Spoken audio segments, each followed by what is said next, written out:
नमस्कार दोस्तों, मैंने प्रीवियस वीडियो में बिहार की भौतिक संरचना के बारे में बताया है। ये 3 भागों में बटा हुआ है। पहला शिवालिक का पर्वतीय क्षेत्र, दूसरा बिहार का मैदानी क्षेत्र, तीसरा दक्षिण का संकीर्ण पठारी। बिहार के मैदानी क्षेत्र को 2 भागों में बांटा गया, उत्तर का मैदानी क्षेत्र, दक्षिण का मैदानी क्षेत्र। बिहार के मैदान का कुल क्षेत्रफल है 56,980 किलोमीटर स्क्वायर। बिहार का कुल भाग है 32.77% है। बिहार में उत्तरी बिहार का निर्माण गंगा और उसकी सहायक नदियों ने किया है। गंगा और उसकी सहायक नदी जैसे कोसी, बागमती, गंडक और घाघरा के अवसादों के निष्पेषण से उत्तरी बिहार का निर्माण हुआ है। उत्तरी बिहार को मिथिला क्षेत्र भी कहते हैं। उत्तरी बिहार की नदियों का क्षेत्र है, इसलिए यहाँ पर जलोढ़ मृदा होगी। मृदा मतलब मिट्टी। 3 दोआब नदियाँ हैं। मैंने प्रीवियस वीडियो में भी बताया था। दोआब मतलब 2 नदी का समूह।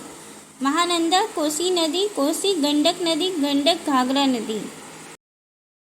यहाँ से एक क्वेश्चन एग्जाम में आ सकता है। उत्तरी बिहार का मैदानी क्षेत्र दक्षिण के बिहार के मैदानी क्षेत्र से अलग कैसे है? दक्षिण बिहार का मैदान पर्वतों से टच कर रहा है। खड़गपुर की पहाड़ी, कैमूर का पठार, दक्षिण का पठारी क्षेत्र, दक्षिण का मैदानी क्षेत्र।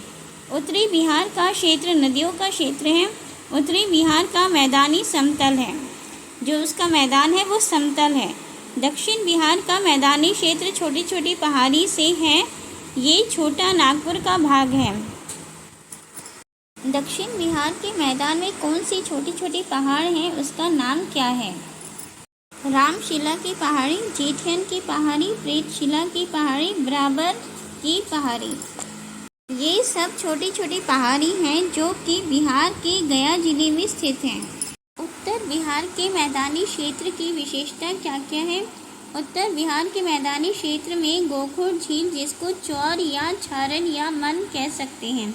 उत्तर बिहार के मैदानी क्षेत्र का विस्तार में कौन कौन से जिले हैं? भागलपुर, सहरसा, पूर्णिया, सारण, गोपालगंज, मधुबनी, सिवान, पूर्वी चंपारण, पश्चिमी चंपारण, दरभंगा, मुजफ्फरपुर।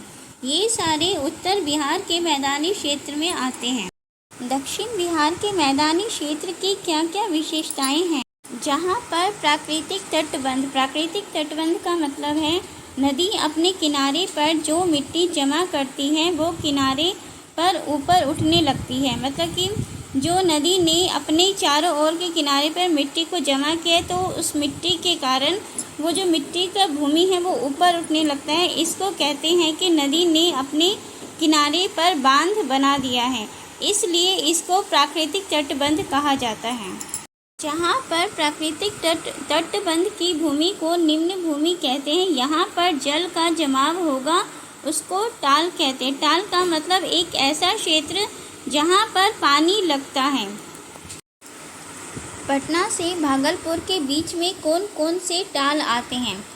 प्राचीन समय में टाल कहा जाता था, जैसे किसी चीज़ का ढेर लगने को टाल कहा जाता था। आज के समय में इसको ताल कहते हैं। मोकामा टाल, सिंघोल टाल, बड़रिया टाल, मोर टाल और बाबर टाल। मोकामा टाल और बाबर टाल ये दोनों सबसे बड़े ताल हैं पटना से भागलपुर के बीच में। जहाँ पर ताल या फिर झील है, ऐसी जगहों पर मखाने की खेती कृषि द्वारा किया जाता है अत्यधिक मात्रा में।